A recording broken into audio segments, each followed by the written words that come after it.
Hi, everybody. I am Corinne Thomas, and it is my pleasure to introduce our first speaker, John Carter. I met John in 2010 when he came to Central Washington University to obtain a master's degree in chemistry. He had received his bachelor's degrees both in chemistry and biochemistry from UW in 2009. So when he came here, John chose to work in my lab, and we were working at the time on an NIH-funded project where we were investigating the role of mitochondria in the onset of type 2 diabetes. And this was a collaboration between Lucinda Carnell's lab in biology and mine in chemistry. And John made essential contributions to this research. His lab technical skills were excellent, and his data were always clearly presented. In fact, John won 2 awards at Source.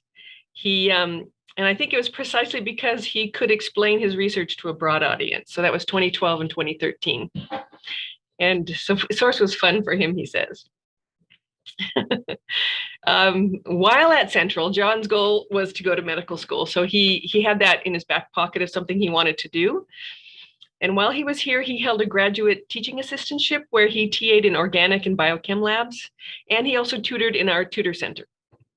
And I can remember at the time John telling me that he enjoyed TA work because he practiced explaining difficult concepts to people who were unfamiliar with those concepts. And he said that that aspect of his TA job was good practice for him as a prospective physician, because physicians need to explain medical conditions to their patients. So now John is an anesthesiology resident physician at Ohio Health Doctors Hospital. So congratulations, John. Woohoo! John was an asset to the research group, but not only to the research group, he was an asset to the entire chemistry department. And we are very glad that he is back as our first Career Talks speaker of 2022. So take it away, John. All right, thank you very much for that introduction. As Dr. Thomas mentioned, I did do my undergrad at the University of Washington, majored in chemistry and biochemistry. I was pre-health, pre-medical during that time. Didn't get into medical school right off the bat, and was really trying to figure out what were my next steps. I always enjoyed kind of the teaching aspect of science. During my time at University of Washington, I ended up tutoring student athletes.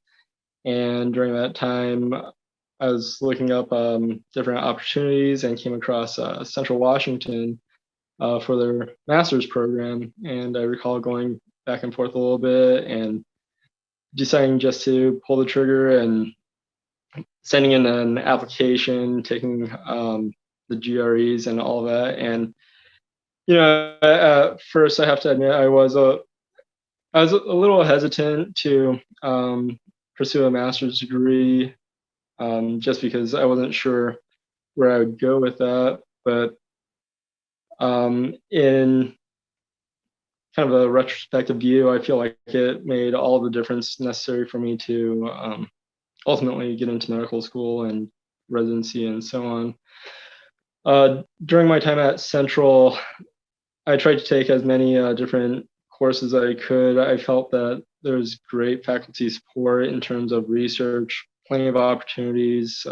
As Dr. Thomas mentioned, I did TA and tutor, and I took every opportunity I could to be a part of Source, doing the poster presentations, and you know, I really enjoyed it. It was a challenge to take complicated, more scientific ideas and explaining it to people who have no background. And I feel that if you are able to do that, you really demonstrate a true understanding of what you're doing. I felt that at Central I had a lot of support through all of the faculty. I decided to still pursue going into medical school and had plenty of support in terms of getting good advice and preparing applications. And I ended up going to Comp Northwest down in Lebanon, Oregon for my medical degree. After that, went through the match and ended up in Columbus, Ohio, where currently I'm anesthesia resident in my chief year. So I'm one of the chief residents there. I absolutely love what I do. I'm constantly reminded of the stuff I've done at Central. I explain to patients every day what we're doing for them and trying to ease some of their concerns. For most people, they go through one, maybe two surgeries in their lifetime, and understandably, they get nervous, they have questions. And my role with interacting with the patients is to instill confidence in them and answer their questions, make sure they have a good understanding of what they are going to go through, what they're going to feel, and how they're going to recover. The other aspect of anesthesiology that I love is just you deal with anatomy, physiology, pharmacology, and tie it all together in order to help keep a patient safe and treat them, get them through the procedure, and try to get them as comfortable as possible. And a lot of the concepts you learn from chemistry and biochemistry constantly come back, and it's very, very refreshing to kind of apply all the book knowledge into treating and helping people. Outside of that, I will say my time at Central was just key. There's a lot of things about going through the whole medical school process and residency process that I didn't even realize would come up, particularly when you're applying for residency. They look at if you have research experience, if you're able to come up with projects and get through them, because ultimately when you're in a residency program, the graduate med ed requires that you do scholarly activity or research.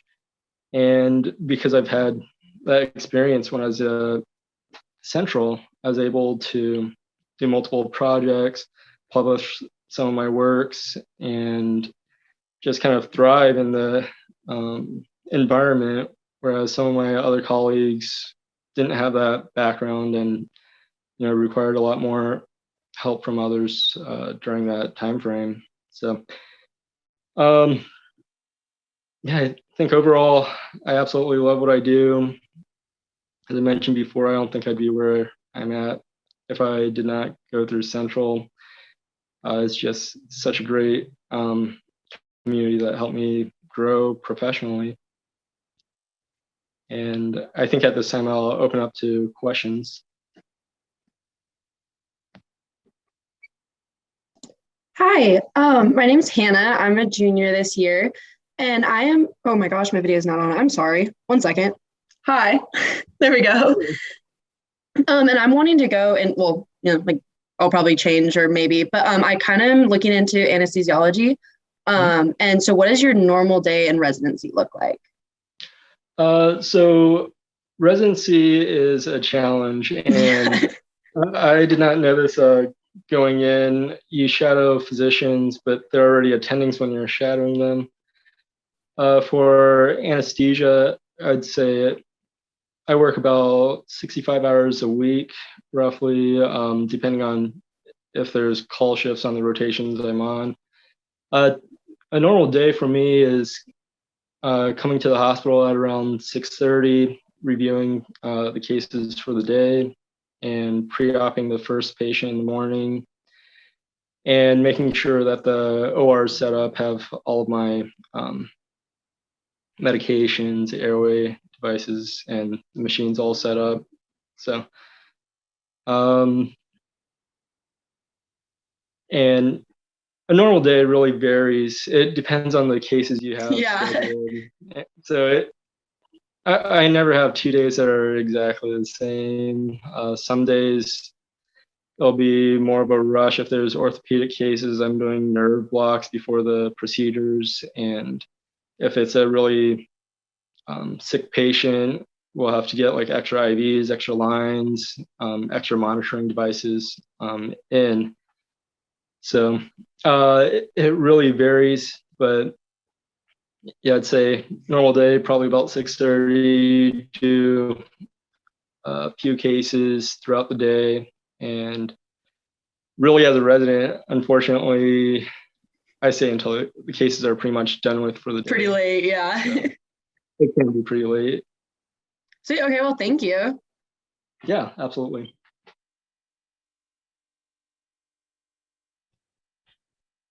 So I have a question. Mhm. What are you specializing in any kind of, like a particular kind of anesthesiology, or is it just general? Like for example, is it orthopedic for orthopedic surgeries, or is it general anesthesiology?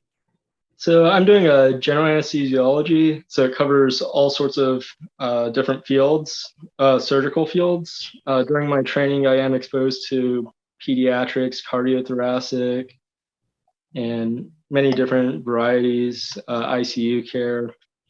However, I felt that general anesthesia covers quite a bit, and I enjoy having that variety day to day. Okay, thank you. Mm-hmm. So John, there's a question in the chat. Yeah. Jaden wants to know, what do you wish you knew before going to med school? Ooh, so I would never deter anyone from going into medical school, but after my experience going through medical school and residency is you just have to understand there's a lot more time commitment than undergrad or graduate school. I believe it'd be the equivalent of taking maybe 30 credit hours each semester. So unfortunately, you might give up some sleep, or your free time kind of disappears, and you really have to balance out what's important for you. I was wondering if when you were like on the pre-med route and getting your bachelor's degrees, were you thinking ahead to, I want to be an anesthesiologist and that's why I want to go to medical school? Or did you just want to be some type of physician and you didn't have your mind made up? So I actually made up my mind in my third year. When you go to medical school, traditionally the first 2 years is book learning, and your third year you rotate in a variety of different specialties. And that's kind of when you make your decision. In your fourth year, you're applying for residency and going through more of the rotations. Going into medical school, I was planning on doing general surgery, and it wasn't until my third year I rotated through general surgery. I enjoyed it quite a bit, and kind of a weird story. I ended up rotating anesthesiology as an elective. I wasn't considering it at all, and as one of my friends was rotating at a hospital down in Oklahoma, and I had an open elective, and he said, "Yeah, you should come down here. We'll hang out."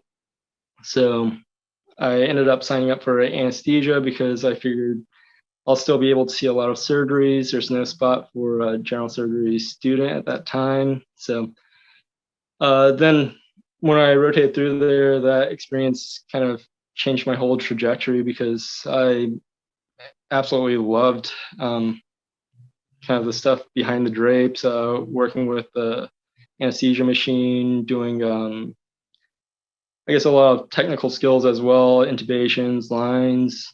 And I felt that from chatting with the anesthesiologists, they had a very good work-life balance, and a lot of them just absolutely loved what they did as well, even after years and years in practice. Versus general surgery, they have a different lifestyle. They're on call quite a bit, and it can be very intense at times. So when you get exposed to different fields, you kind of make up your mind then. There's pluses and minuses to everything. And I feel like one's personality kind of ends up fitting into a specific field. So I would say that if you go into medical school, keep an open mind. Because for me, I would not have dreamt that I'd be in anesthesia. Nice. That's great, John. Got a question in the chat from Sapna. When did you start studying for the MCAT, and do you have any recommendations for study techniques? Ooh, the MCAT, I believe it's changed quite a bit from when I took it. When I initially took it in undergrad, I took it my junior year, and typically that allows you to apply to medical your senior year. And if you're just going straight through, you'd need the scores to apply in your senior year, and you'd go into medical school afterwards. Like I mentioned before, I kind of went a non-traditional route, didn't get into medical school from undergrad, and had a year where I worked and then ended up at Central. And even after I finished up at Central, I applied then, and that's when I got in. So I had another gap year where I just ended up volunteering at Habitat for Humanity for most of my time. So, but to answer your question, you'd want to do it kind of the spring prior to application season. And one more from chat, John. Jolyn wants to know if you have any tips for your interview. I think she means the med school interview. So one thing I was taught that I really believe in, and kind of ties into what I learned doing the research stuff at Central, is whenever you're presenting yourself, your project, anything, you need to tell a cohesive story. When you're interviewing for any sort of job, you want them to understand who you are in a short period of time. You want to rehearse a little bit about, I guess it's called an elevator talk, where in 60 seconds you could really kind of tailor down what you'd get if you get hired. You want to practice that, not over rehearse it. It shouldn't be bland or anything like that, but you need to know exactly what you're trying to portray yourself as. So when you're doing your whole application, if they go through it, they see thousands of applications. What are they getting when they get you? And you want to tie everything to that in your personal statement and start pulling examples. Maybe go with 2 or 3 characteristics you really want to sell. Nice. Okay, let's see. Skylar wants to know, how did you best optimize your gap years while working and volunteering? I'm in a similar boat for this upcoming year. I mean, the gap years, I'd like to say I optimize it. I kind of spent some time volunteering just because I really enjoyed Habitat for Humanity. I enjoyed the people there. So even if I wasn't going into medical school and I just had a year off, I'd do it all over again. However, at the same time, I try to do things I enjoyed, just because if you go into any sort of professional school, you'll lose a lot of your time and opportunity to just have that gap year. I guess what I'd also sell is you just have to find what's important to you. What's meaningful for me may not be the same for you, and there's no one correct answer for that. So thank you, John. For those of you who still have questions for John, remember there will be a panel discussion at the end, so you'll be able to ask questions then. Just in the interest of time and making sure we can get all the speakers through in an efficient time frame, we're going to be moving on to the next speaker. But thanks again, John. That was outstanding. It's great to hear what you've done since you've left Central and how Central helped you. And I guess if we could just give everyone, or if everyone can give John a thumbs up or an applause in the windows, that would be great. So, okay, now I'm going to turn the floor over to Professor Levetna Fabry, who's going to introduce Julia Jennings. Hi, everyone. Thank you, John. It is my great pleasure today to introduce Dr. Julia Jennings. She grew up in Ellensburg and attended Ellensburg High School. After graduating from high school, she attended Central. While here at Central, she was double majoring in chemistry and biology. She was a science honors research student working in my research group for 3.5 years. While in my group, she was involved in the synthesis of several organic boron compounds, which are important precursors for potential enzyme inhibitors with therapeutic significance. Julia completed excellent research work, made several presentations at central and regional and national conferences, and received research funding from the Science Honors Program, the Office of Undergrad Research, and the College of the Sciences as well. She graduated Central in 2013 with Bachelor of Science degree in chemistry with biochem specialization and bachelor's degree in biology with cellular and molecular biology specialization. From Central, she moved to grad school to the University of California, Davis to complete her PhD degree. While at UC Davis, she worked in Professor Elisa Franzi's research group. There, she was involved in reaction methodology development and mechanistic studies. Based on her work at UC Davis, she has 3 journal publications, made several research presentations, and was involved in an impressive amount of professional service and outreach activities as well. After earning her doctoral degree in 2020, she moved back home to Ellensburg and joined the John Haas company as a research scientist, where she is now developing new hub-based products. With that, Julia, congratulations for all your impressive accomplishments. Welcome back to Central, and thank you for your presentation today. And the floor is yours. Thank you. Thank you so much for that really kind introduction. So I just want to talk a little bit about my journey to Central and also after Central. So as Dr. Fabry said, I went to Ellensburg High School and I wanted to stay around. I really love Central Washington. I didn't go to elementary school there, but I went to high school there and I just loved the area. So I went to Central for my bachelor's degree. At the time, I actually started off wanting to do physics. And then I took physics classes and I realized that I didn't want to do physics. So then but I was also taking some kind of general stuff at the same time. And I took chemistry courses. I think my first class with Dr. Guh for general chemistry, I absolutely fell in love. And from then switched over to being a chemistry major. I toyed around for some time thinking I maybe wanted to be pre-med, but I think as John stated, pre-med and also med school is like a lot of work. And I really wanted work-life balance. I knew that was going to be really important to me.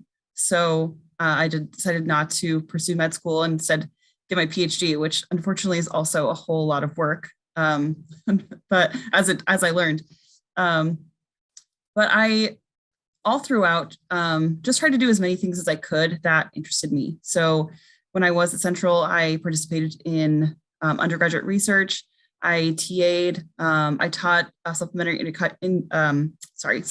instruction for organic chemistry. I helped out as a tutor for students, especially ones with learning disabilities. I'm really passionate about that.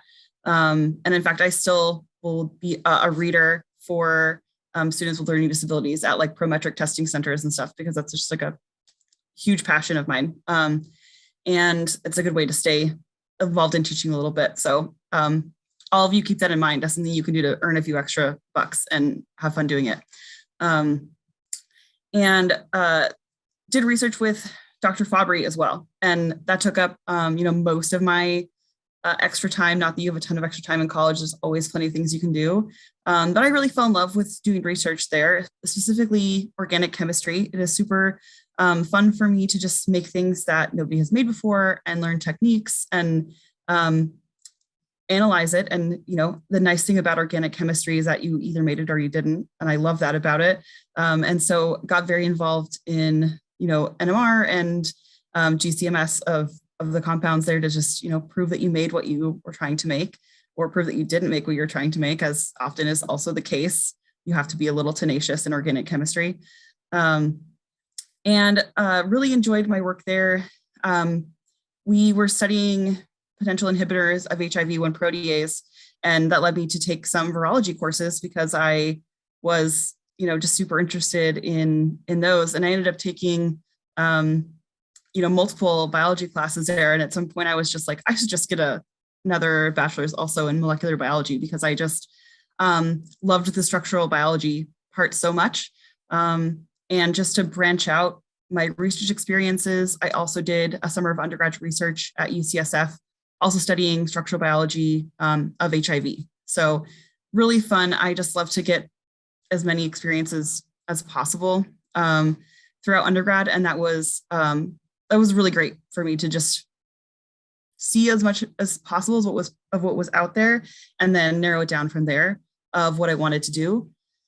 So when I went to grad school, I joined, as Dr. Fabry said, Annalisa Franz's group, and there we studied catalysis was most of her research group. And so if any of you also knew John Schreiber, he also joined her group. And then we had a sister lab because our PIs were married. So Annalisa Franz is married to Jared Shaw, and Andrea Faulkner did research for Jared Shaw. So a lot of alums from Central have gone to UC Davis. It's a little home away from home club there for a while. And there I got really involved in outreach, getting science communication experience, participating in Chem Club there. We did a lot of work to make Chem Club demos safer and use less hazardous waste, but still be really impactful for the public. Making demos into hand-sized kind of hands-on demos. And then we also did a lot of work with undergraduate research. So during my PhD program, I mentored 9 undergraduates, most of which also published with me.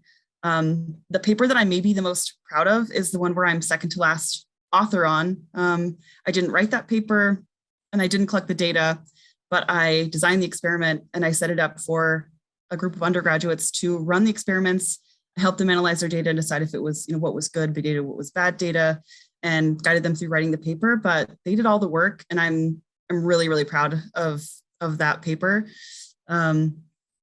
So I continued on doing research in kind of Lewis acid catalysis, synthetic methodology, very much kind of not so much can I make the thing, which is a really common area of study for organic chemistry, is just synthesis or total synthesis, but more like how can we have tools so we can make the better thing. The way I like to describe it is that in terms of human health, because I think for a lot of science you have to relate it back to human health for it to be interesting, or for like universally interesting.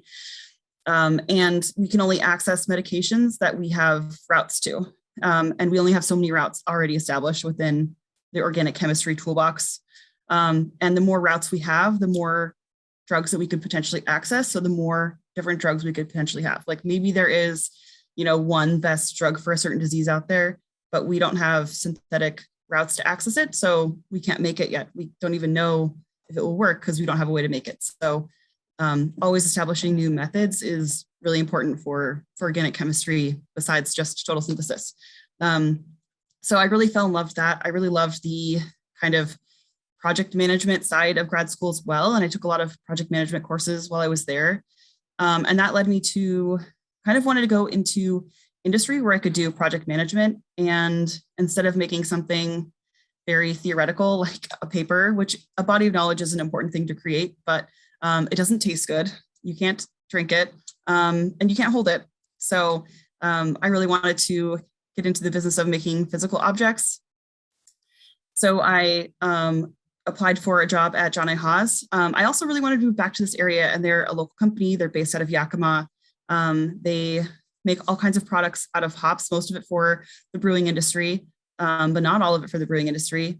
And so I started there about 2 years ago in April 2020 and started working in their R&D department.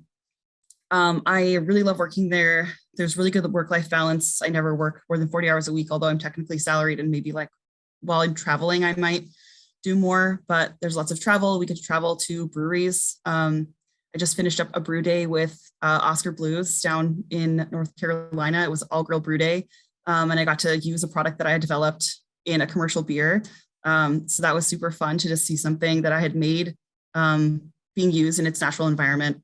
I can't wait to taste the beer. Unfortunately, it takes time, but it'll be some time down the road. But we also get to go into the hop fields in fall. So this is a hop field behind me in fall during harvest time. And one of the cool things we do at Haas is we try to breed the best hops, ones that have the best agronomics, meaning they have the highest yield, the best drought tolerance, the best resistance to mildew and pests, but that also have the most interesting flavors and aromas. So we will walk the fields, pull off hops from like a group of hop plants that are all, you know, the same genes, give them a sniff, and then if they're good, we'll advance them on to the next step. So we'll do brewing trials, and then we'll also look at them analytically. So we'll look at them with GCMS, and we have an orthonasal. So we have a GCMS-O, which means you also get to smell what's coming off the GC as it comes off, and kind of tie in what we're smelling with our noses with what the instrument's detecting. And that's really important. And it's an important way to look at these because machines are pretty good and you can detect something roughly to an eyedropper in a barrel with GCMS. But for certain compounds, we're just much better than the instruments. We are all instruments, and we can detect some compounds in an eyedropper in an Olympic swimming pool. So it's really important for us to look at with our noses as well as with our instruments, which is great for me. You get to smell lots of hops, and they just smell like they're wonderful. They're flowers, right? So, so that's pretty fun as well. Part of my job. A lot of what I do is emailing, frankly. So with project management, it's a lot of herding cats, of shepherding a project from all the way from idea to launch. Involves coordinating with manufacturing teams, coordinating with sensory teams, trial brews on the small and large scale, coordinating with shipping, logistics, manufacturing, packaging, all kind of groups. And of course, if you have multiple manufacturing sites, then you have to make sure that everybody's on the same page, has the same SDS, has the same SOP to make your product. So it's a lot of cat herding, but we also get to do a lot of fun chemistry stuff, and we also get to taste what we make, because the final question for us is always, does it make good beer? In the case of a brewing application product. So that is a really, really cool part of the job that not a lot of other jobs get to do. So yeah, please ask me any questions you have about hop chemistry, product development, maybe non-traditional careers in chemistry. This certainly wasn't my goal when I started my bachelor's, let alone my PhD. It was something that just I saw it come up when I was looking for chemistry jobs, just like desperate to move back to Central Washington and have some kind of job where I could live in Central Washington and have some kind of work-life balance. And so it wasn't even on my radar. But looking back, I wish I could tell undergrad me, and especially grad school me, that this was what was waiting for me at the end.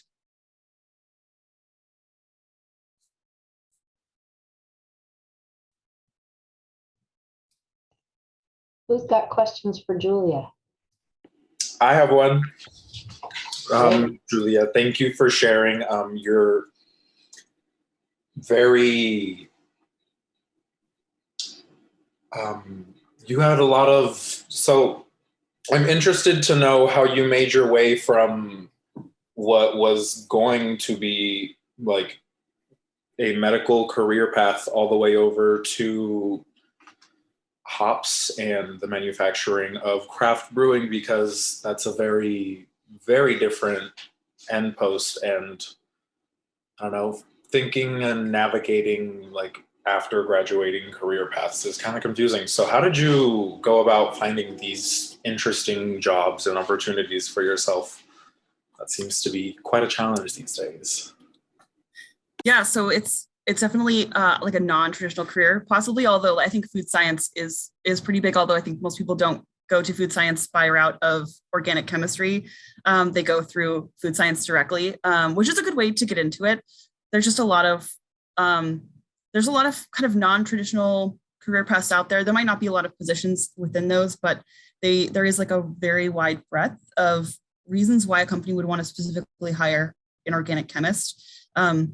We do have all these skills for organic synthesis and for kind of like reaction optimization, for example, but that can really easily be translated to just process optimization and to just being able to conceptually take something apart, like hops or orange juice, and pull it apart to, the sugars and the flavorings in the way of orange juice, and then putting them back together into something that's shelf stable for a year. Because if you fresh squeeze oranges, it would go bad in like 2 weeks, right?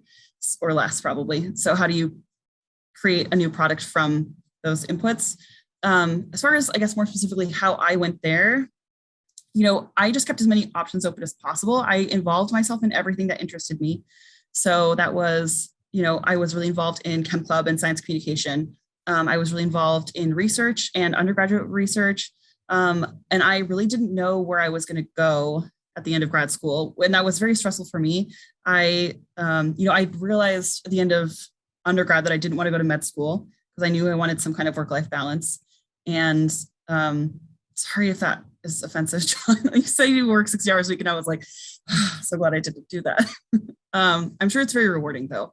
Probably way more rewarding than just getting beer to drink at the end of the day. So I wanted to leave as many options open as possible. And when I was applying for jobs, I applied for positions at universities. So I applied, for example, like NMR faculty positions. And I applied for some teaching positions, but, pretty limited, just because when I was applying for things, it was like, those are applications kind of go on a cycle, and it didn't quite line up with where that cycle was. But if I hadn't gotten a job, I would have gone on to apply for teaching positions. And then I also applied for industry positions, both in medicinal chemistry and in kind of outside industries. But I really wanted to get into like a non-traditional type career. And I knew I wanted to also move back to Central Washington. And there's not a whole lot of kind of chemistry jobs in Central Washington.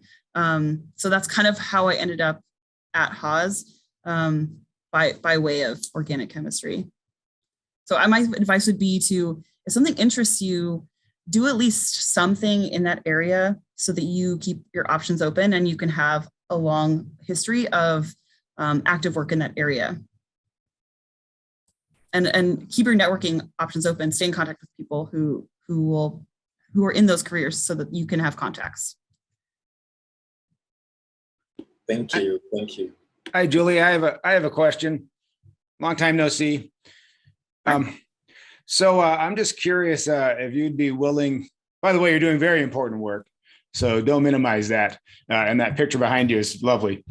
I'm just curious if you could share with the group what your level of confidence was, or what your feelings were when you left Ellensburg to go get your PhD. Like, were you like, I'm going to kill this thing? Were you terrified? Where was your head at when you walked off campus?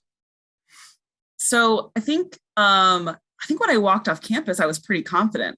And then I got about 6 months into grad school, and I was like, have you heard the Mount Stupid? And then I forget what that's called. There's like a graph of like how confident you are versus how much you know. And it kind of goes up and then sharply down. So when I left Central, I was like high atop Mount Stupid, where I thought I knew everything, and I actually knew like 10% of what like I would eventually know. So I was very confident going into grad school. I was like maybe a little bit of trepidation over new, and I knew it was going to be a lot of work. But I went there, and everybody who goes to grad school was top of their undergraduate class. So I immediately got knocked down several pegs. I think I did like try. I had experienced that already, fortunately, in Anna Johansson's class, actually, where I tried really hard and only got a B+. So I'd already had that experience. And then, but when I went to grad school, I had tried really hard and like got like a D or something on an exam. And there was also classes where, nobody would get an A in a course at all. So that's just, at least you're in the boat there together. But so that very early on, I see the first year of grad school was really difficult. That I had a crisis of like, do I actually belong here? But I think the secret is that everybody at some point gets to that point, whether it's at the end of their undergrad or beginning of grad school or whatever their career is. So everybody hits that point at some point where they don't think that they should be there. Maybe they doubt whether they belong there. And you just have to power through it. Awesome. Thank you. Alice, I have a question for you, Julia. So I'll follow up with Anthony's question and just make a comment. Andrian Basajian, that some people know here, moved to UC Davis, and he wrote to me the very first thing he talked about is what you were explaining, that we should engage our students more and make life more difficult for them, because his first few weeks at UC Davis were rough. It made him look like he knew nothing. I said, no, Andy, it's just because you've stepped up a little bit. But my question for you, Julia, is more along the lines of an organic chemist that I am. How have you managed to preserve your sense of smell and taste after working for so long in an organic lab? That's the first question. And the second one, a lot of us like moonshine instead of herbs.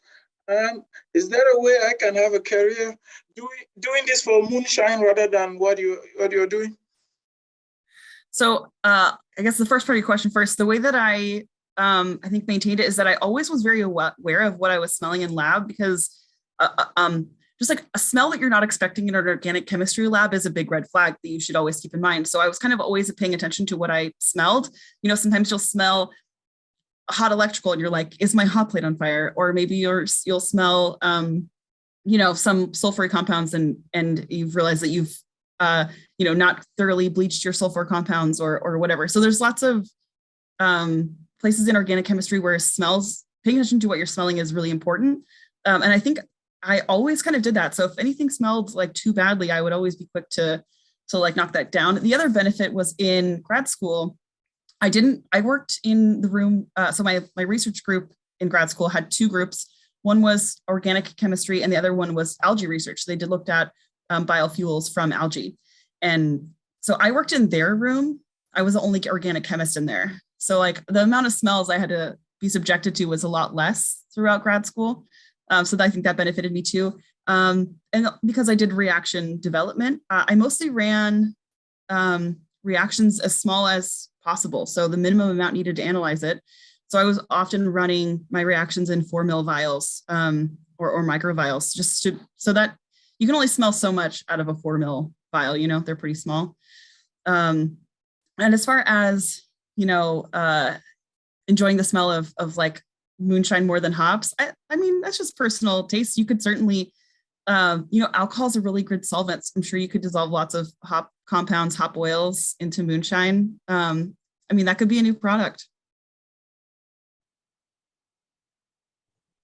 Great answer, Julie. I love it.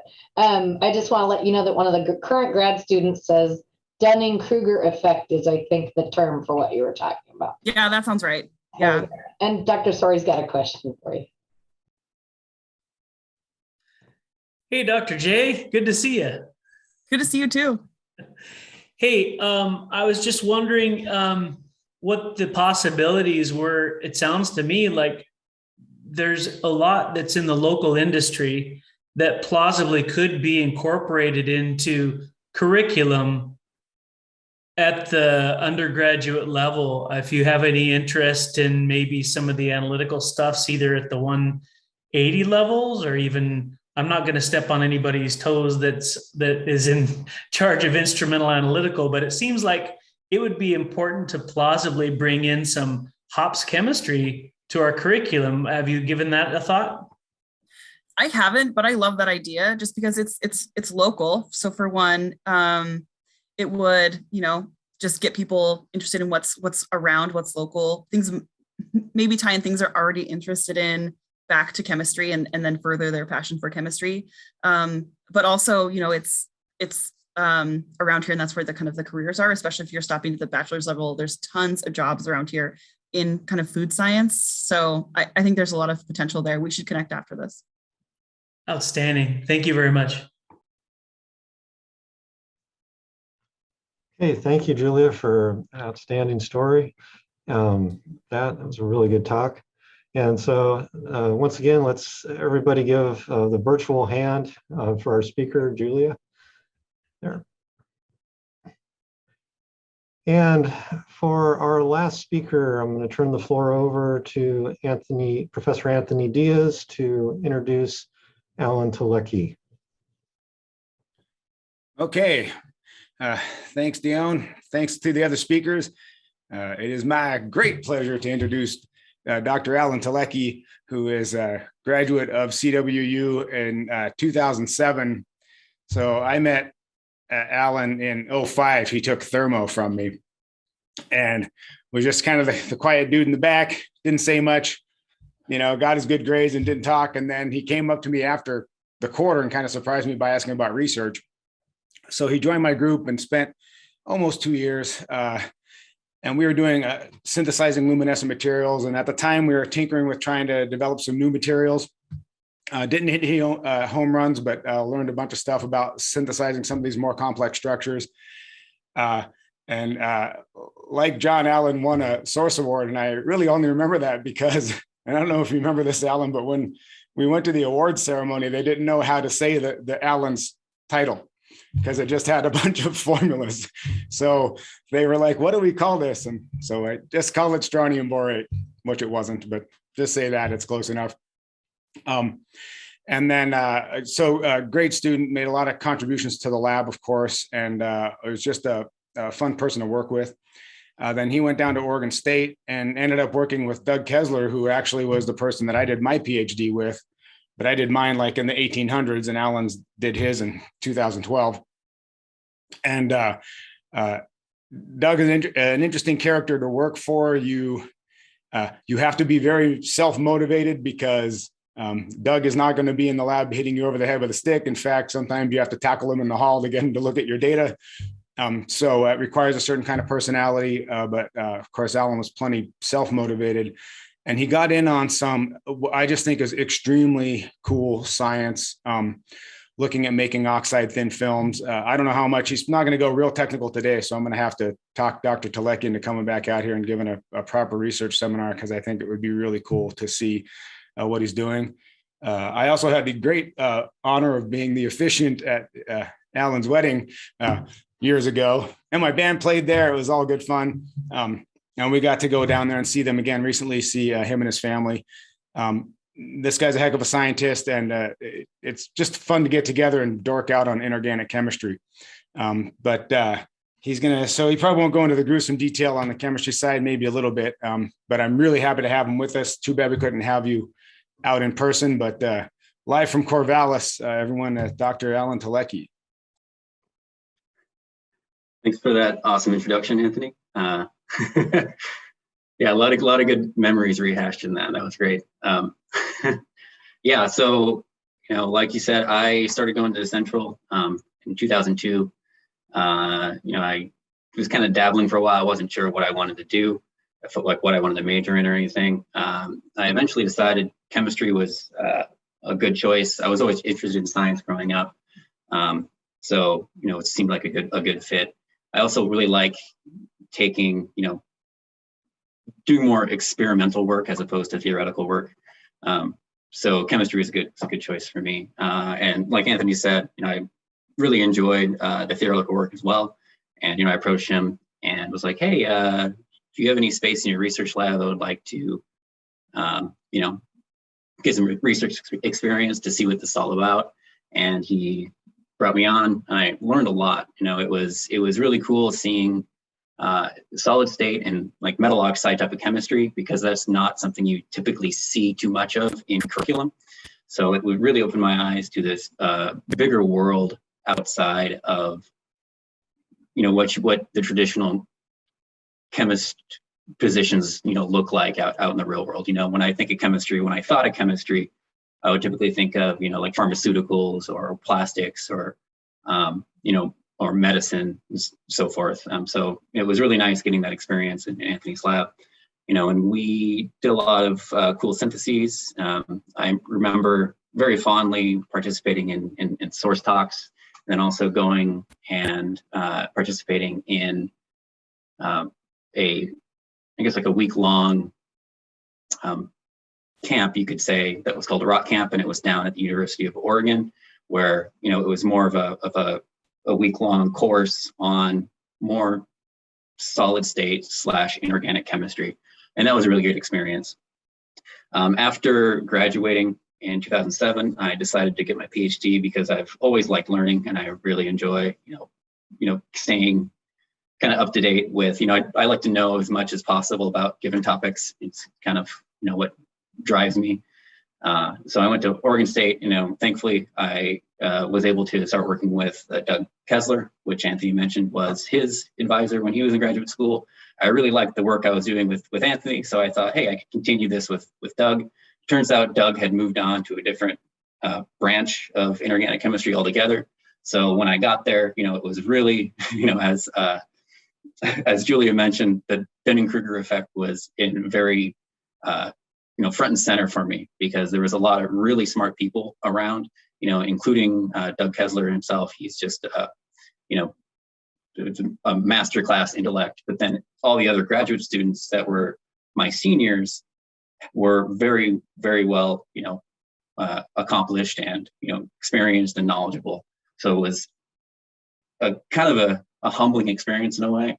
But I really enjoyed that environment because I was able to learn a whole lot about more in depth of this topic of metal oxides and whatnot. And so what Doug was actually doing in that after I got there was aqueous processing of metal oxides. So the idea was you could take these really small molecules of like a monomer of a metal oxide. You could think of like tin oxide or hafnium oxide, aluminum oxide. And he wanted to know, how does this thing grow from, a really small, molecule to a big, amorphous chunk, and you could take these and you could deposit them on things like glass. Gorilla Glass is a good example which is on our phones to help improve the shatter resistance and so forth.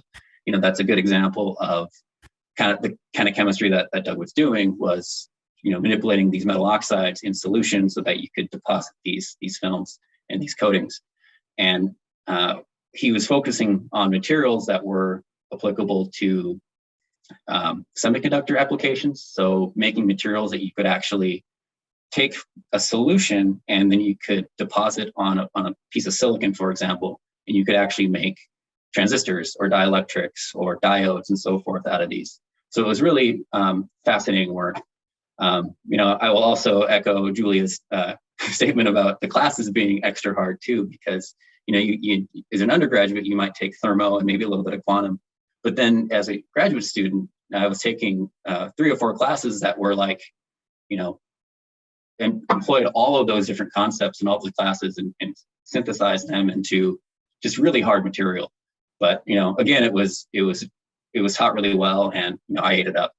So I recommend graduate school for those that are interested in continuing learning about chemistry. After graduate school, some of the work that myself and some of the other graduate students that I worked with were doing was spun out, and actually they created a startup company called Impria. And the idea was to take some of these solution processing ideas to create backplanes for displays. You think like, on TV, you have a bunch of central like diodes and whatnot on the very back to make your pixels. And the idea was we could take this, the big piece of glass, and then coat, a material on it using like a liquid that was actually water-based. So we thought it was a really good idea. We ended up pivoting to a material called a photoresist. And, I should probably share a couple of slides here because it's kind of hard to explain some of these concepts without some of these slides. But essentially a photoresist is a material that reacts with light, and it becomes, if I can show this here, sorry. And it's a material that reacts with light, and it either becomes insoluble or more soluble when the light hits it. And that allows you to form these really small scale patterns that then are used to create, your microchip architecture. So I can show you some really pretty pictures here.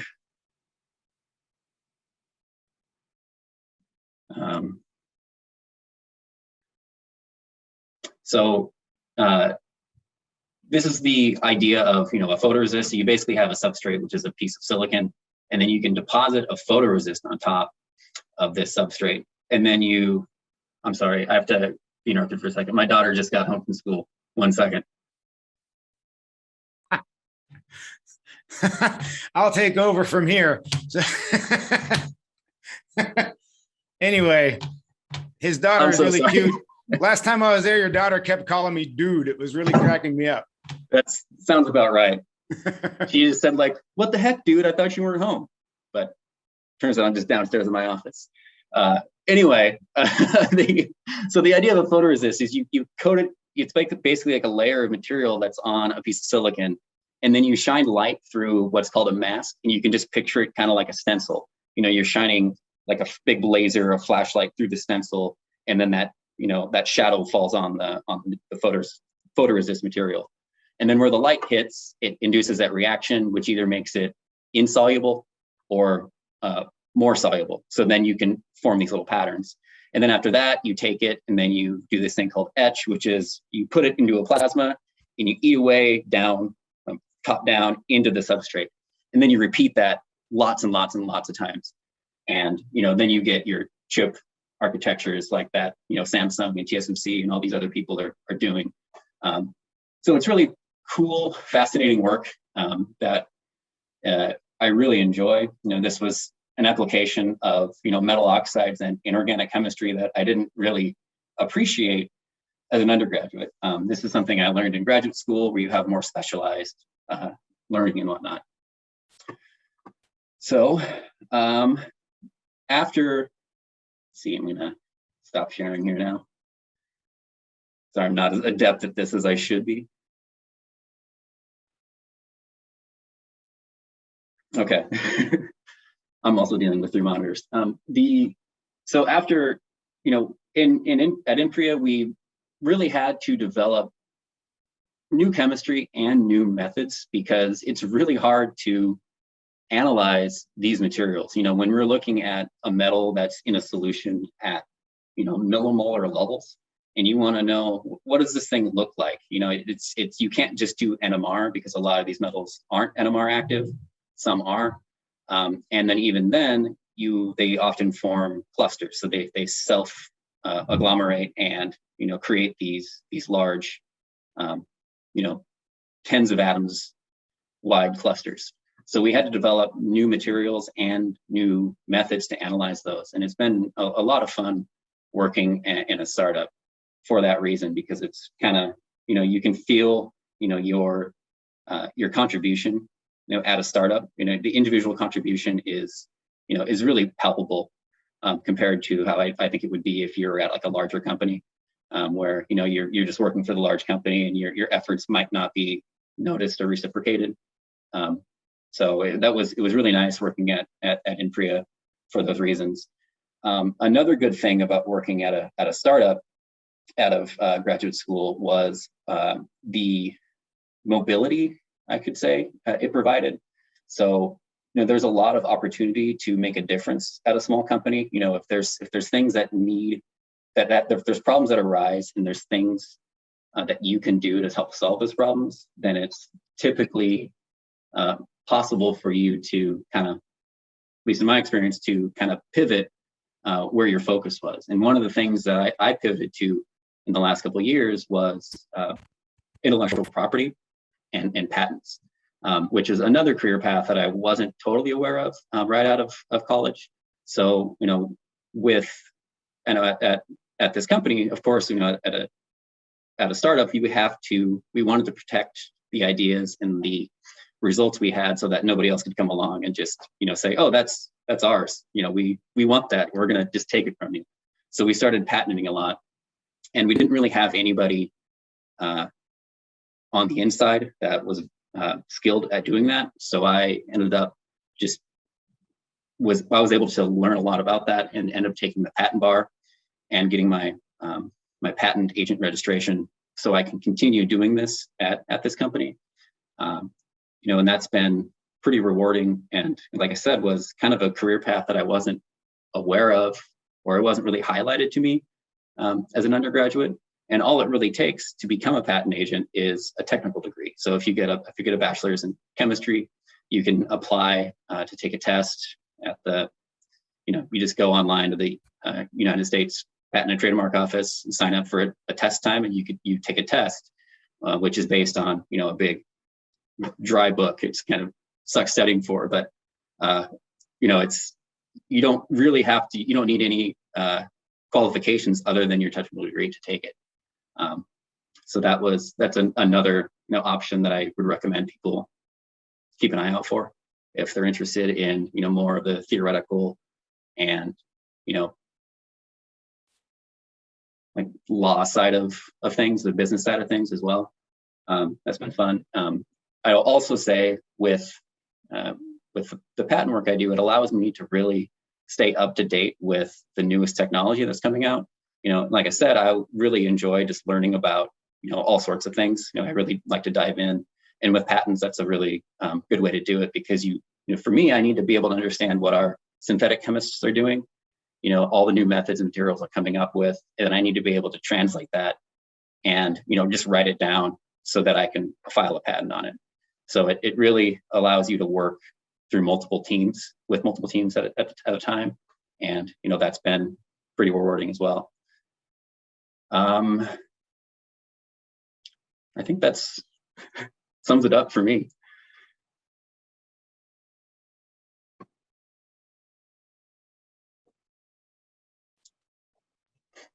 Thank you, Alan. Do we have any questions for Alan?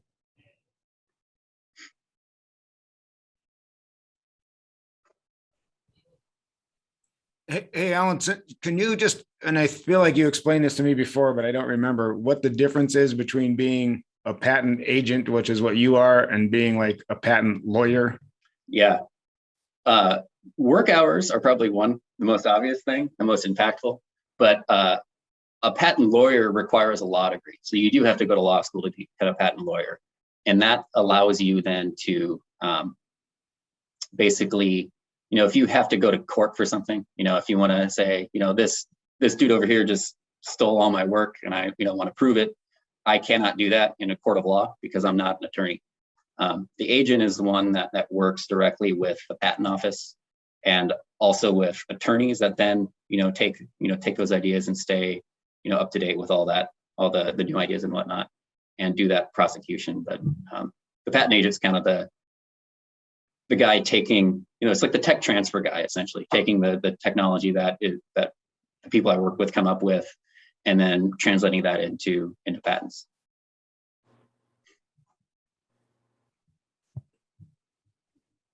Okay, Alan, one of our grad students has got a question for you. Jennifer says, I read 6 patents this weekend, and I just want to know if they're supposed to be terrible reading or if I just somehow hit the jackpot.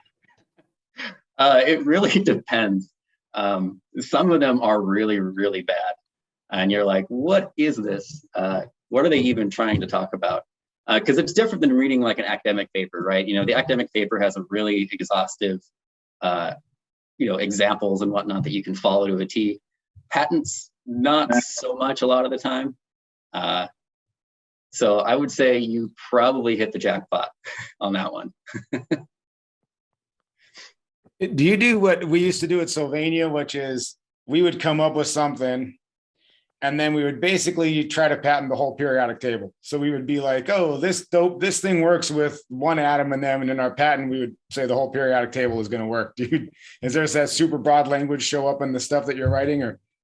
Oh yeah, definitely. So that's part of the strategy, because with a patent, it's really nuanced, right? A patent is a right to exclude others. It doesn't give you a right to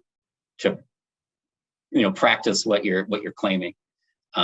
And the idea with throwing that all out there, saying, oh, it's going to work with groups 6 through 10 or 6 through 9 of the periodic table, you put that in there because then it becomes what's called prior art. So even if it is just totally bogus, it makes it harder for the other guy to come in and claim something slightly different from what you're doing. So it's really kind of equivalent of throwing elbows in a basketball game, just making room in the key. That's how it.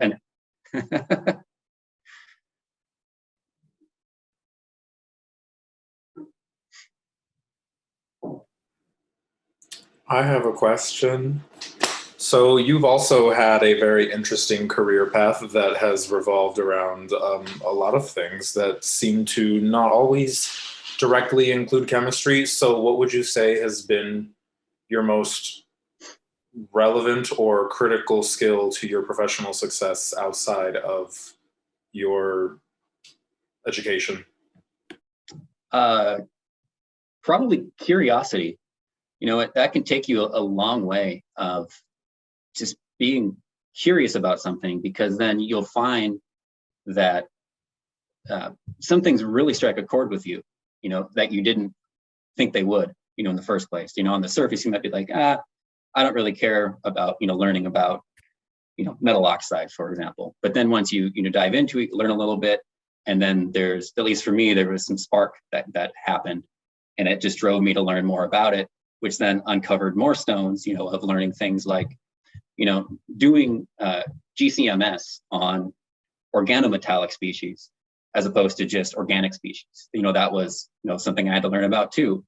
And, it was just, you uncover one rock because you're curious, which then kind of just allowed me to uncover more rocks and then discover one that really, appealed to me. Thank you. Okay, Alan, Maddie's got a question for you. How large is INPRIA currently? Is there any concern that, oh boy, here we go, photolithographic methods will soon plateau? Are you working on alternative methods for building the architecture? So when I started at INPRIA, there was about 10 people in about 2012. We're now at about 60 people worldwide. We have our main campus is in Corvallis. We rent out, a building on the old Hewlett-Packard campus where they made inkjet printers back in the day. HP really downsized, so they're leasing out that space, which is where we're at now. So we got 60 people. We split between there and some in Belgium, which is where we do almost all of our actual exposing. When we make the chemical in Corvallis, and we ship it over to Belgium so that they can do the processing, because the tools that are used to actually pattern these materials are like 150 million each. That's not including like the people you have to pay to run it and repair it all the time. So it's really not financially viable for really anybody to own one of those tools, besides like, someone like Samsung. So there is a concern that the traditional photolithographic methods are running up against the wall, right? Because if you know anything about, the chip nodes, they always try, in Moore's law, for example, they always try to shrink the scale of devices to as small as they can. And that in the last probably 20 years ago started running into actual physical limits. You can't have, you can't hold a charge across silicon dioxide if it gets below, some thickness, right? Otherwise, it just punches right through that thickness and the device short circuits and it doesn't work. So you've had to develop new materials like, hafnium oxide, which you can shrink it thinner. And the same is true with the photoresist. Conventional photoresists were made of polymers, and they did a lot of really cool, fascinating chemistry with polymers to try to get them to be, more sensitive to light and react with them. The problem, though, is polymers are huge. You're talking about, at least, 10,000 Daltons, I guess is the term, right? So when you're trying to pattern something that's on the order of 10 nanometers, if you get a couple of those polymers that become insoluble, then your pattern might not be 10 nanometers, or it might just be more rough, and so things don't work. So one of the reasons we went to metal oxides is you can get them smaller, like the building blocks are a lot smaller. So that's, one of the ways that my company was able to break into this industry is because we came in at a time when those traditional materials were no longer able to do the job.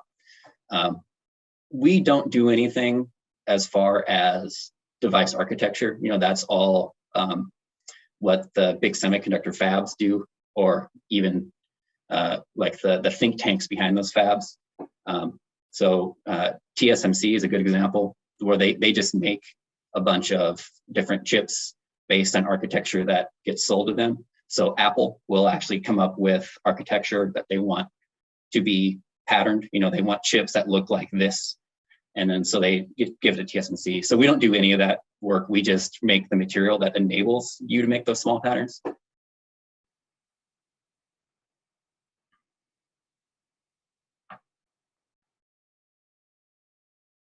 He says, thank you. Welcome. Thanks for the question. Alan, I have a question. So there are students here who look like me and are thinking about careers in places that you are. Can you speak a little bit to the diversity of the workforce currently out there, both for just diversity and gender and everything else you can think of to enlighten us about? Yeah, our company is probably, I would say 40 to 50% women right now at all levels. So I'd like to think that we're quite diverse. You're limited by who applies for the job, right? You can only choose some people that apply. But we try to keep that in mind of looking for a diverse workforce, because we think it's healthy for idea generation and collaboration and everything. And I will say that we are hiring right now. I forgot to mention, we are hiring for a couple of entry-level positions that if you go to inpria.com, which is INPRIA.com, there's a couple of positions open. One for what we call a formulation chemist, so taking materials that are already made and then trying to formulate them into a photoresist. Another one for a synthetic chemist, so more on the organometallic synthesis side. So if you're interested, feel free to apply. I'll take that moment to plug the department's LinkedIn page. I do think I saw at least one of those postings that Alan mentioned, and I did post it to the department's LinkedIn page. So if anybody's job seeking, we try to be a good resource there and to partner with our alumni. So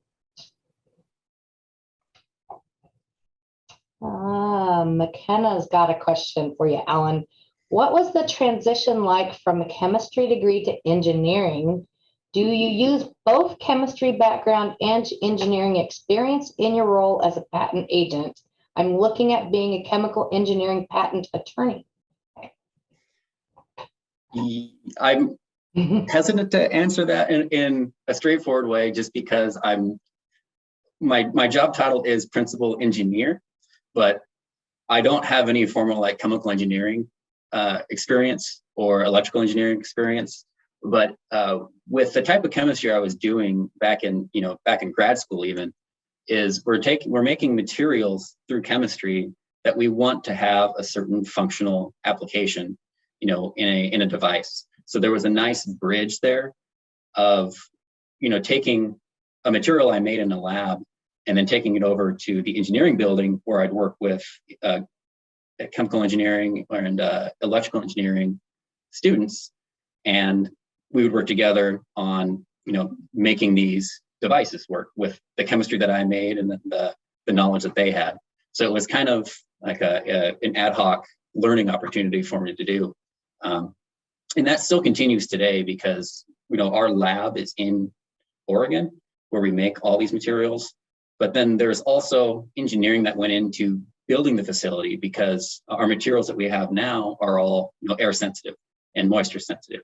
So you can't have a big mixed tank that's open to air. You have to seal it off, which means you have to have appropriate pumps, and then you have to make sure the pumps have the right flow rate. You don't put too much heat in the liquid. So there's a lot of chemical engineering that happens there, and then there's a lot of electrical engineering that happens on in Belgium, for example, when I ship my material over to Belgium and they do all the patterning over there to make simple devices to test the material. I had to basically learn a little bit of both of those fields on the fly. I would say that's a good, being a patent attorney with that experience will be very helpful if you're coming from a chemical engineering background, because that allows you to really understand methods that are used, and what's important about those methods, and what about those methods that you're describing really enabled the invention. It's a really good background to have.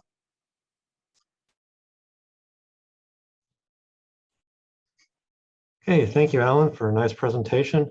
Let's give the virtual applause again for Alan.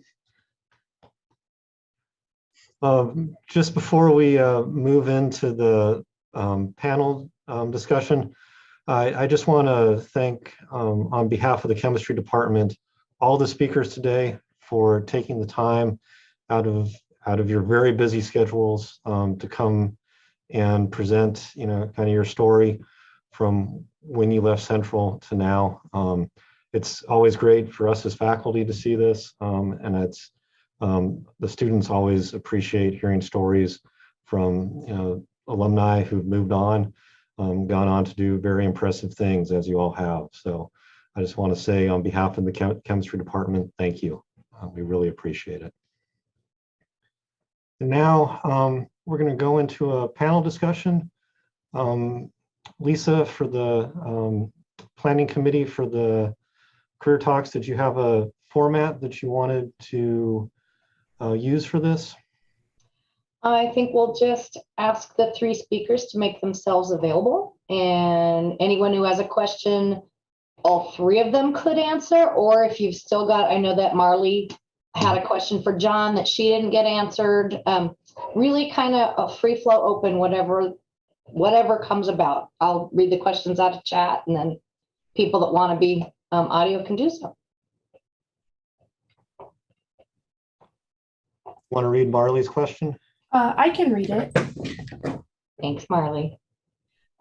So John, I just wanted to know, because you at first didn't get into medical school, how you mentally dealt with that, and how did you make a plan after that? Did you have a plan in place if that didn't work out? And were you surprised that you didn't get in, or was there some expectation that you wouldn't get in?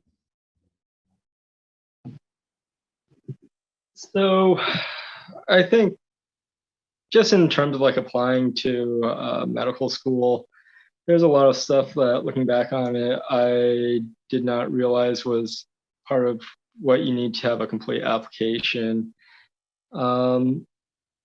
Essentially, there's certain things that schools look for that, isn't necessarily advertised as requirements, but it is unofficially one, like shadowing a physician and getting letters of recommendations from a physician for your application. And I never met with anyone who had dealt with that sort of a process at all. So I was kind of behind from the start, and I guess slowly meeting people, connecting with them, and kind of figuring out what they did, I realized how to improve things. But yeah, I guess overall, it's just kind of knowing the game going into it, and just knowing someone that went through it and asking them questions makes a huge difference.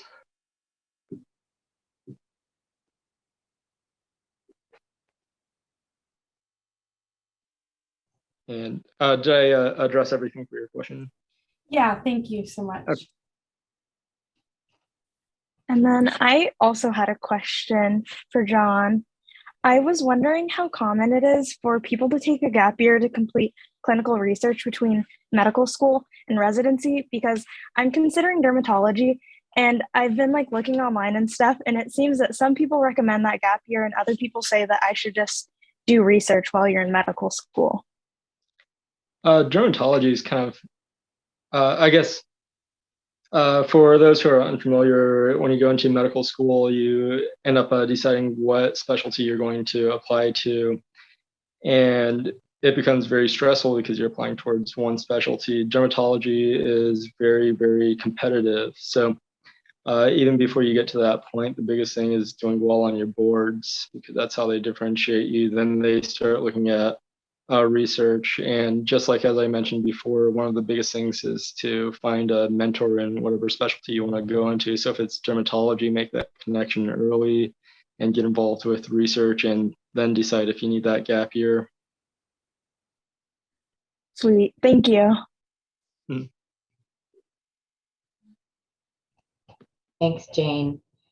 Who else has questions for any of our speakers?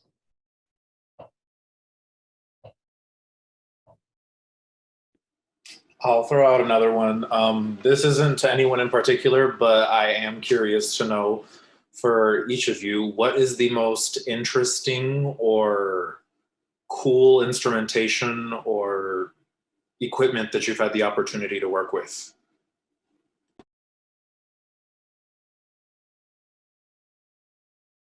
Who wants to take? I'll go because I have strong opinions on this. So for one, the GCMSO, I love that because you know, when you're running the GC, you get to see like the peaks of things kind of like eluding off of the column, right? But then you can actually smell them in real time. That is super, super cool. It's not actually my favorite instrument. I just think that that's super neat, and not every lab has those. Most labs probably don't need them, but I think they're super neat. I just love NMR so much. You can do stuff with an NMR that you would never guess that you can do with it. So I loved NMR so much that I served as the kind of graduate student, sort of like tech / babysitter for the chemistry department NMRs at UC Davis. So that would be like training new people on how to use the NMRs, doing maintenance. We had an auto sampler there, so anytime somebody broke that, I would have to go fix it. Sometimes people would put two samples in the instrument. I'd have to like carefully pull the probe and get the samples out, just stuff like that. But I also got to see through that the breadth of what people were doing with their NMR experiments from lab to lab, and it is amazing. So some things you can do with NMR is like you can determine the mass of a molecule or also a complex. So if you have like, you know, 3 molecules that will associate together, you'll get a mass that's triple than what you would expect on a mass spec on NMR if they're associated in solution. And I would have never thought you could do things like that on NMR. That's called DOSY if you want to learn more about it. But there's just all kinds of cool stuff that you can do with NMR that you would have never guessed. They're super powerful. I love NMR so much. So yeah, bring me your NMR questions. Julia, you know we have a new NMR, right? I have heard. I'm trying to find like ways that I would need it so that I could come over and like borrow your guys' NMR. I know that's something that people have done previously at my company. I think those people have all moved on, but I know something that I think it was Steven or Tim, I can't remember. But anyways, people have used the Central's NMR for my company before, so. Need to come visit. Yeah. John or Alan, do you have anything to chip in for Rafe's question about instrumentation? I will say NMR is also really, really cool. We do tin NMR, so there's some, you know, NMR active metals. In our photoresist, it's mainly tin. So, you know, you can do DOSY with those solutions as well and get a lot of information out of it. So NMR is just, you know, a universal technique that, if you have any interest in, I can't recommend it enough. But the coolest tool I was able to use was that $150 million tool I talked about, a couple minutes ago. It's I didn't get necessarily to use it myself because it takes like a team of people to operate.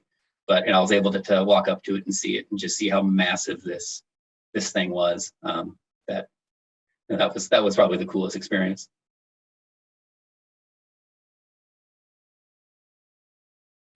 Yeah, I think for me, like the anesthesia machine does a lot of that, measuring oxygen, your gas levels, all of that.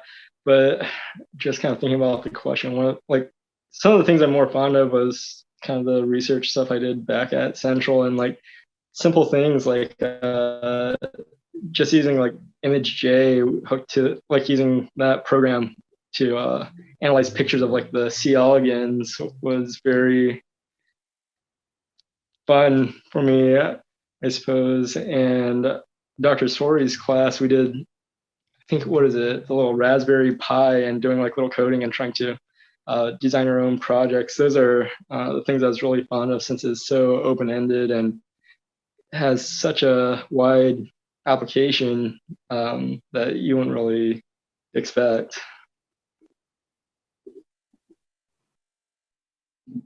I also got to give a plug for like SEMs, scanning electron microscopes, because it's just something fun about looking at really, really small things and using electrons instead of light.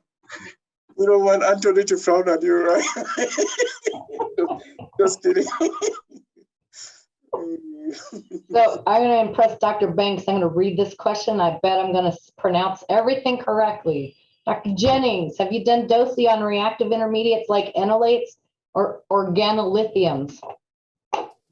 So I have tried to do not necessarily organolithiums, but things like reactive intermediates. The problem is the NMR timescale is kind of long. So, a scan can take kind of a longer time scale than the time scale that the reaction's happening on. So often the reaction's happening too fast for you to trap, for you to see those intermediates.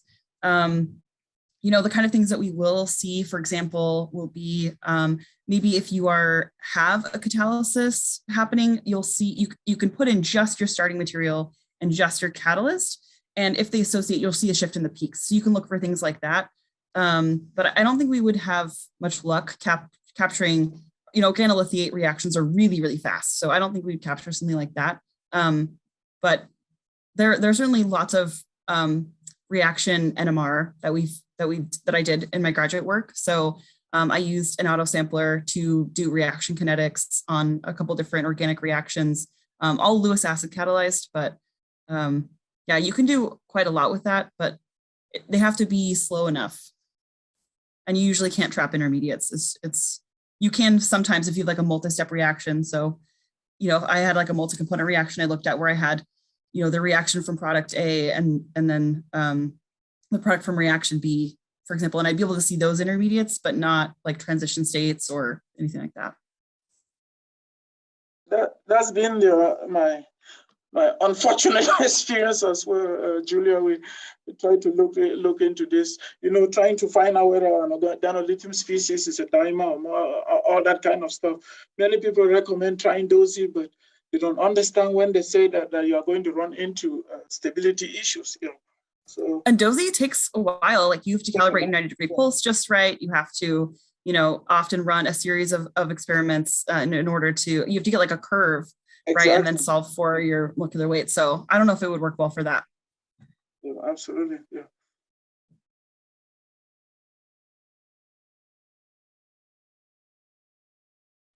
Who else has a question for our panelists? Let's see. It looks like Jaden's got one in the chat. To John, why did you decide to get a BS in chemistry and biochem instead of biology and biochem? I saw that anesthesiologists could take the chemistry route or a biology route, but I'm curious about your perspective. For applying for medical schools, there's just some prereqs you have to knock out. You don't need a specific degree. So essentially, to answer your question, I just enjoyed chemistry and biochemistry more than going down the biology route.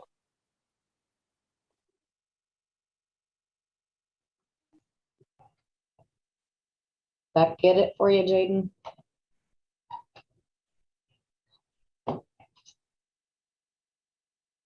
She says yes. Who else? Remember, these three started just like y'all.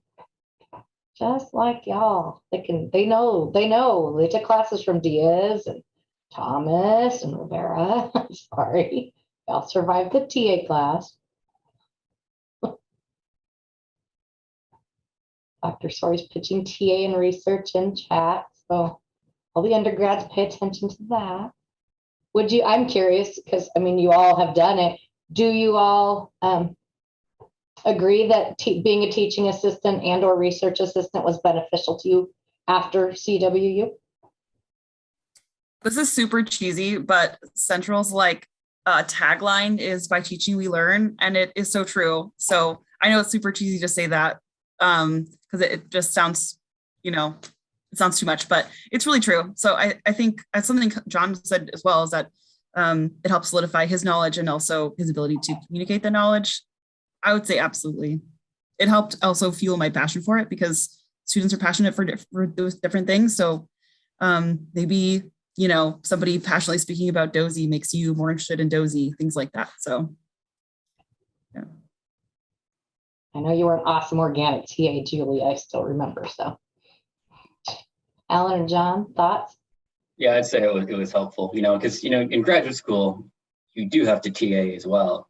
That's, you get paid by the school to be a TA, basically. The RA is just the stuff you do for fun on the side, which, they're both enjoyable. And I enjoy teaching as well because, that is how you solidify your knowledge. I think it's, you got to be able to, if you don't know a topic well enough to be able to teach it to others, then you probably need to study it a little bit more.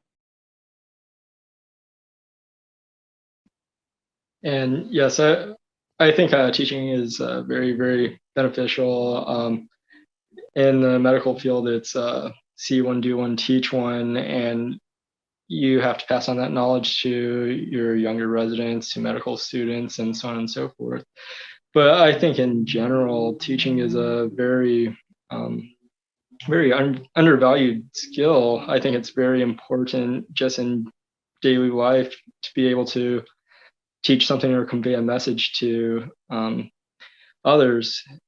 Just be, I guess, to function in whatever you do. So. Nice. Thanks, y'all. Well, any more questions for our fabulous speakers? I'll add, Lisa, that in addition to all of those things that you learn, I usually like to also emphasize the transferable skills. There's so many things when you join a research lab or you are a teaching assistant.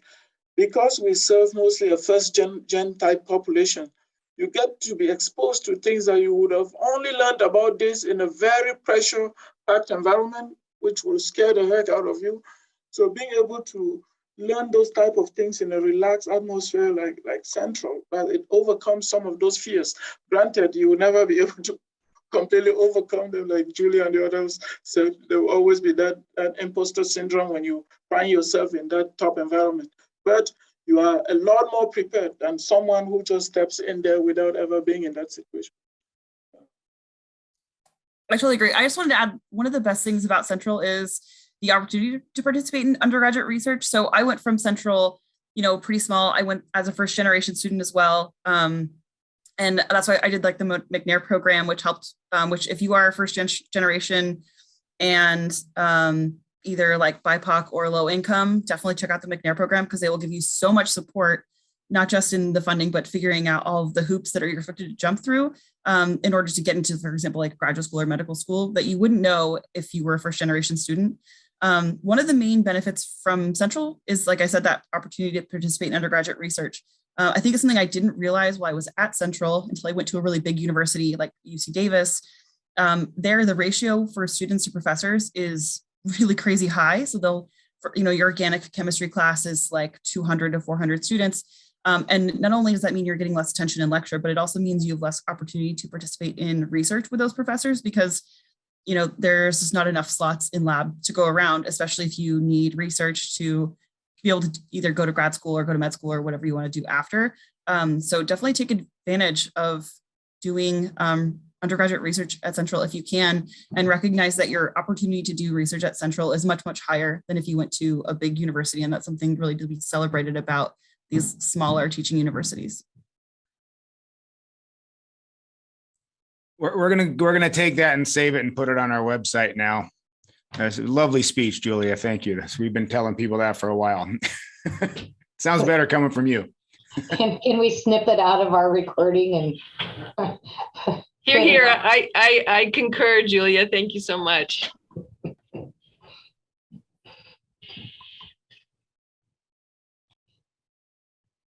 Students, any more questions? Now's your chance, one-on-one. Okay, I sincerely wish we were in person, because then we could gather in the foyer of the science building and you could talk with the speakers more really one-on-one. However, the virtual forum allows them all to be here, and I know I'm grateful for that. Yeah, I guess I want the students, one of the takeaways I want the students to have too is that we remember you once you leave. Our favorite thing as faculty and staff to joke about is when we get the phone calls, and we do. Lisa, this is Julia Jennings. I don't know if you remember me. It's a guest, Julia. Exactly who you are. We do remember you once you graduate and leave and go on to all the fabulousness. So who knows? Maybe one day we'll ask you to come back as we have these three. So guess if there's no more questions, let's just thank our speakers again. Really appreciate you taking the time and sharing your awesome experiences. It's fun to hear where your journey has taken you since you were here. Thanks again to all the speakers, and thanks again to everybody for coming to our career talks. Thanks for having me. Thank you.